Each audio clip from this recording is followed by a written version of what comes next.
Howdy. Welcome to Mountainwater Part 3. Brick floods in 1993. I want to bring forth the example of the Brick, Switzerland floods which happened in the year 1993. Large parts of the city were destroyed. The official explanation was that heavy rain triggered the floods. Rain was for sure part of the whole event, but the amount of water that flooded the valley was staggering. It surprised everybody, not only the amount, but also the very quick rise of the water. As visible in figure 13, the water rose so quickly that people couldn't bring their cars into safety. A screenshot from the floods in Brick with floating cars getting smashed against houses. The news are also mentioning the bad weather in the region at the time of the event.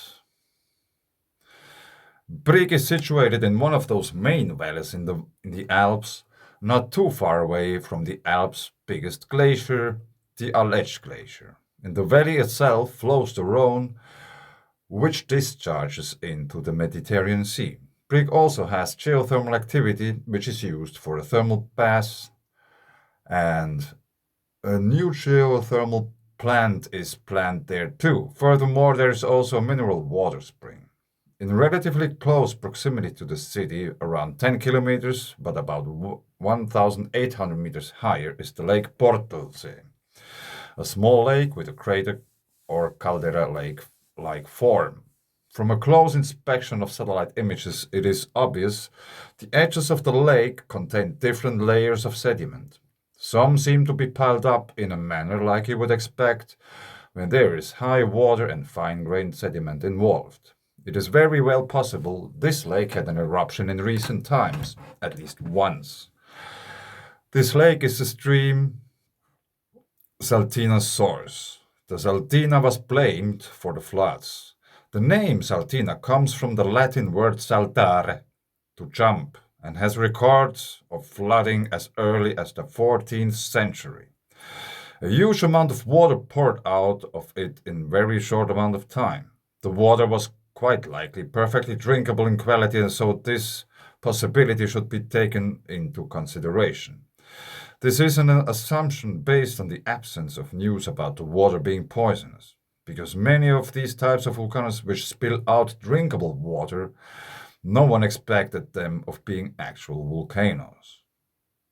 The floods in Brick were perhaps a non-poisonous cold lahar, a flash flood which is related to volcanic activity. Bad weather, heavy rain, and lightning were documented at the time of the event. There's a T missing. At the time of the event is indicating a huge electromagnetic potential was provided from the atmosphere. As much as the water which drops from the sky has different speeds according to the strength of the discharge, lightning might also reach upwards from the ground towards the heavens.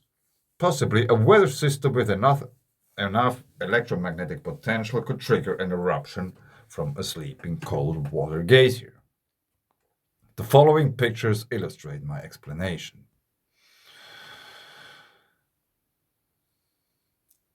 So on the left side we have the lake. Here's the lake, and that's the drainage path which goes down to the city of Brick.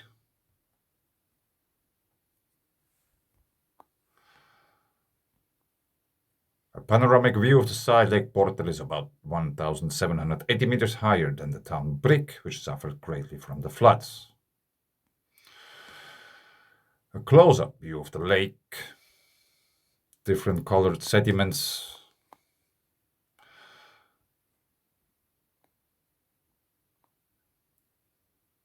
and a circular pattern indicates that the water of the lake is coming from below.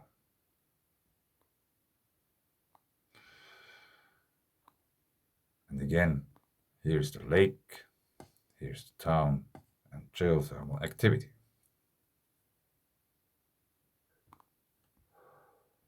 Conclusion. Possibly, glacier carry mountains and mountains with craters on top which are fed with groundwater, hence lakes should be called cryptogeysers because they are active geological features. They should be treated with respect because they can be very dangerous. Millions of people live within the Alps region, many probably totally unaware of the danger potential of their environment. While glaciers are considered as contemporary lava streams made out of water, which means it is a part of a volcano which do erupt with water. This explains glaciers in a totally different context from the commonly accepted science. By the way, Grímsvötn volcano in Iceland is one of Europe's biggest volcanoes, and it is buried under Europe's biggest glacier. And maybe not so much of a coincidence after all. Acknowledgements. I want to give special thanks to Bruce Leyburn for his help with his paper. He had great patience with me and kept his humor, two things which are highly appreciated and rare.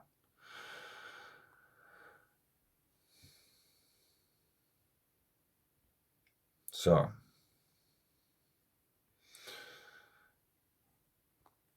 Grímsvötn volcano in Iceland.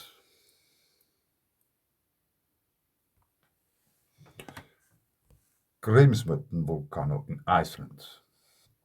I'm not exactly sure which one it is. Is it this one? Yes. Tormant.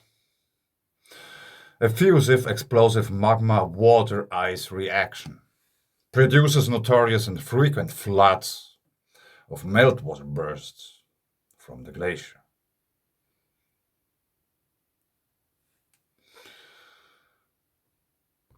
Furthermore, activity Barbadunga 18 hours ago. I think it's still ongoing. Let's check quickly the last 2 hours if we have anything. Yes, we have. No. How is it possible? 21 hours ago. Earthquake filter, 2 hours. So there is nothing going on at the moment. 24 hours. Quite much going on. That's Barbadunga volcano. That's another one. Stratovolcano. 21 hours ago, 4.5, 4.4, sorry. Large effusive eruptions, some explosive activity.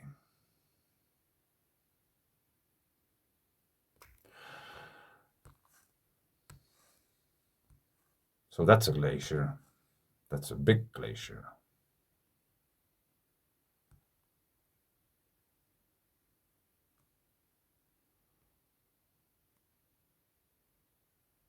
Which is some 140 kilometers in width at its widest.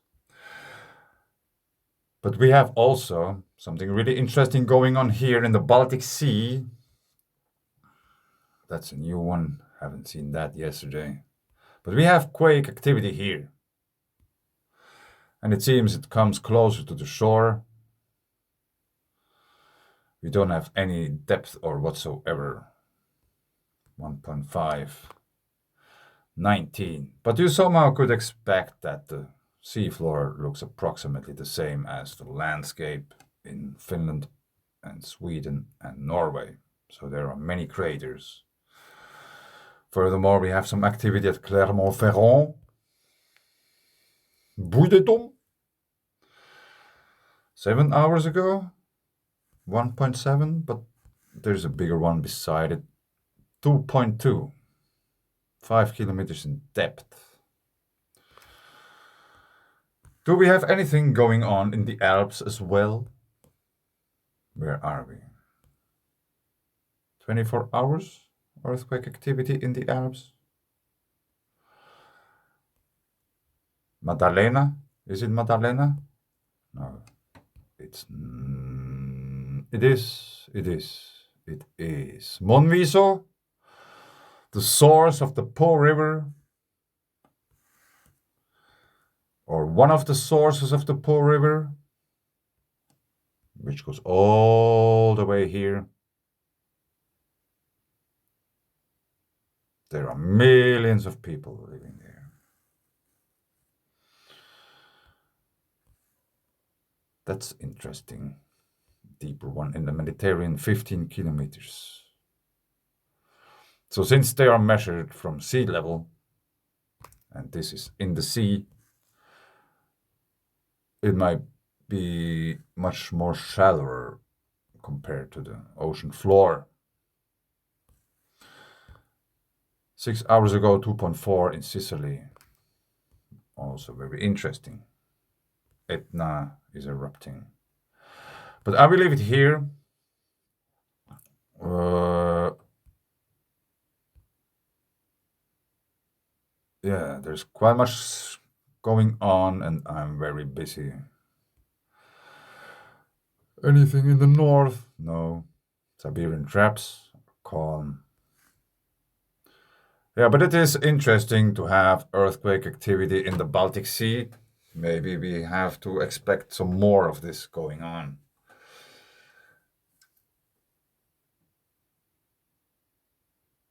I've been doing some gardening in the last few days. That's why I haven't been doing videos or anything like that. And I really started to think about clay.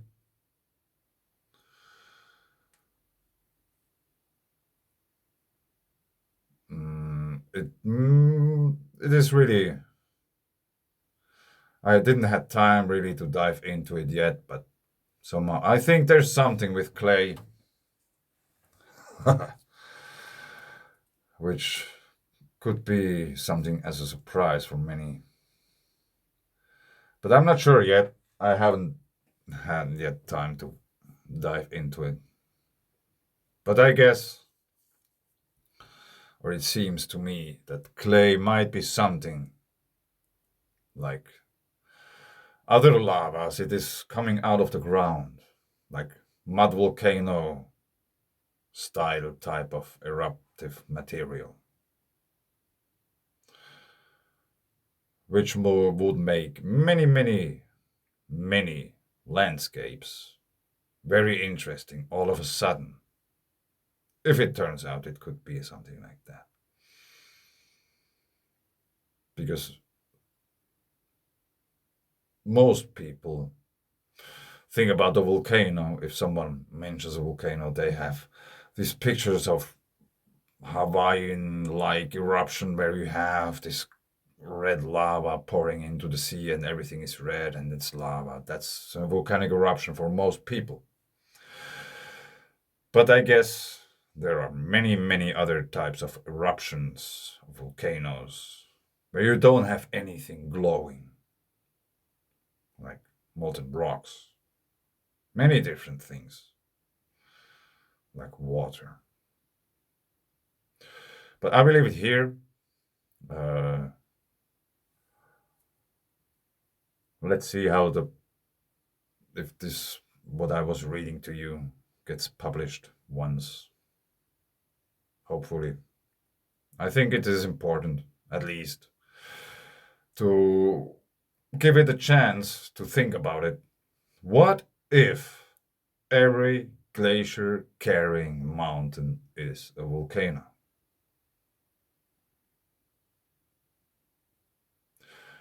Or all those hundreds and hundreds of lakes on top of mountains, which are always full with totally clear water, if they are geysers. Geysers are part of volcanic activity, so we could call it also something like a volcano. Like Old Faithful in Yellowstone, it's a part of the volcano. Nobody has any doubt about that.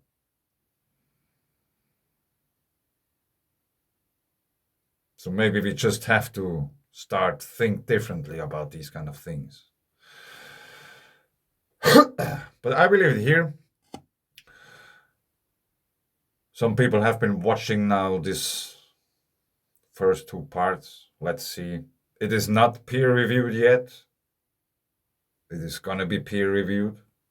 Let's see how it does. I have noticed a few mistakes. There are letters missing and these kind of things. I try to fix them because they are disturbing, but English isn't my mother's tongue, so it's not so easily for me to spot Like if it would be in another language, I would immediately see, there's a word missing. This is wrong. I know. But for me, it's like, it's not that easy. And I'm not educated in any way. I have no degrees or whatsoever. I don't get any money for that.